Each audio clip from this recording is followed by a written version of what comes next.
I mean, these are massive numbers on things that nobody ever heard about. $10 million for Mozambique voluntary medical male circumcisions. $10 million for circumcisions in another country. $9.7 million for UC Berkeley to develop a cohort of Cambodian youth with enterprise-driven skills. In other words, let's teach them something about enterprise. What about our people? Can't we teach them about enterprise? $2.3 million for strengthening independent voices in Cambodia. $32 million to the Prague Civil Society Center, which is a very liberal group of people. Wonder how much of that money came back to the people that approved it.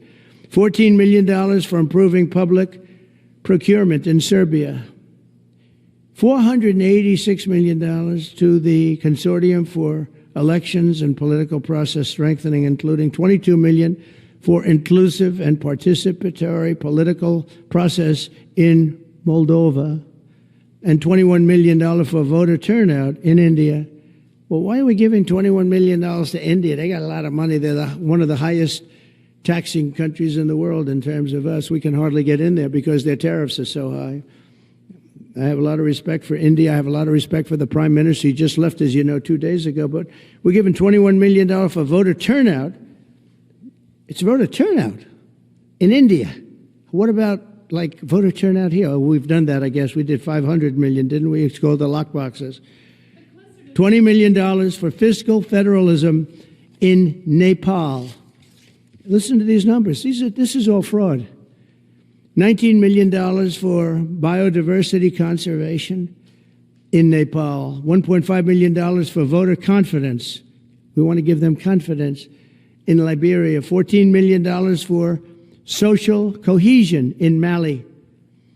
$2.5 million for inclusive democracies in South Africa. $47 million for improving learning outcomes in Asia. Asia's doing very well. They're doing a lot better than we do in the schools, aren't they? $2 million to develop sustainable recycling models to increase socioeconomic cohesion among marginalized communities in Kosovo and Eskali and in Egypt. We're talking about hundreds of billions of dollars. I could, by the way, I could read this all day long. I could go on all day long, and you'll see hundreds of billions of dollars, and we're doing it. But when I saw the Social Security numbers, I said, wow, that's really something. So we have, let's just go above 100 years old. We have millions and millions of people over 100 years old. Everybody knows that's not so. We have a very corrupt country, and it's a sad thing to say, but we're figuring it out. Now, the good thing about Social Security and what I read is if you take all of those numbers off, because they're obviously fraudulent or incompetent, but if you take all of those millions of people off Social Security, all of a sudden we have a very powerful Social Security with people that are 80 and 70 and 90, but not 200 years old. You know, so it's a very positive thing. How about over here? Yeah, please.